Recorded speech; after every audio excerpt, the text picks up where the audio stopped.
majina naitwa Patrick Mkama, ni mtaalamu wa mionzi au kwa jina lingine radiograph. Hapa katika hospitali yetu tuna huduma ya kupima ultrasound kwa watu wote, wanawake, wanaume, vijana, watoto. Tunawakaribisha sana, karibuni. Siku ya leo tumepata mteja ambaye alikuwa na changamoto ya maumivu ya tumbo, ikabidi aje kwenye idara ya ultrasound, na hapa nipo naye na niko kwenye kipimo cha ultrasound kwa ajili ya kuangalia na kuweza kupata changamoto gani ambayo inamsumbua.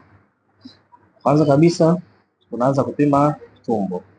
Kwenye tumbo kuna ogani mbalimbali.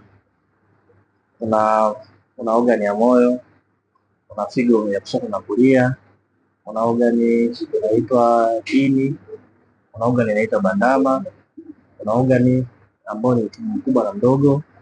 Vile vile kuna mfumo wa uzazi pia. Cha kwanza tunaanza kupima kwenye figo ya kushoto na kulia. Baada ya hapo naenda kwenye ini kuangalia kama kuna changamoto yoyote, na kupima mfuko wa nyongo. Baada ya hapo naenda kupima bandama. Baada ya hapo naenda kupima kongosho. Baada ya hapo naenda kuangalia kwenye tumbo ndani kama kuna maji au kuna uvimbe wowote. Baada ya hapo naenda kupima kibofu cha mkojo. Baada ya hapo naenda kuangalia mfumo wa uzazi wa mgonjwa wetu. Kwa hivyo vitu vyote vya ndani vinaangaliwa kwa kutumia kipimo cha ultrasound. Vile vile hapa kuna kipimo cha kuangalia umeme wa moyo. Kipimo hicho kinapimwa na kifaa maalum kwa ajili ya kuangalia umeme wa moyo kama hauna changamoto yoyote. Kipimo hicho cha kuangalia umeme wa moyo kinaitwa ECG au electrocardiogram. Electrocardiogram ni kipimo maalum kwa ajili ya kuangalia umeme wa kwenye moyo. Faida za electrocardiogram. Electrocardiogram inaangalia umeme wa moyo kama unaenda kwenye njia yake sahihi. Hivi unaangalia kama mapigo ya moyo yako vizuri.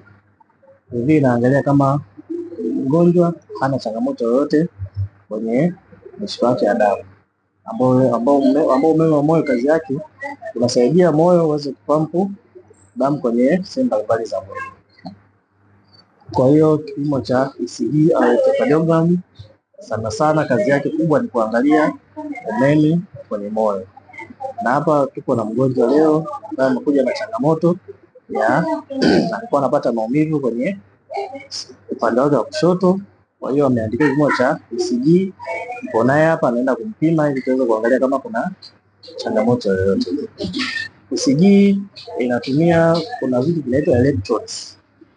Hivi vitu kuna electrodes ambazo zinabandikwa kwenye mguu wa kulia na kushoto.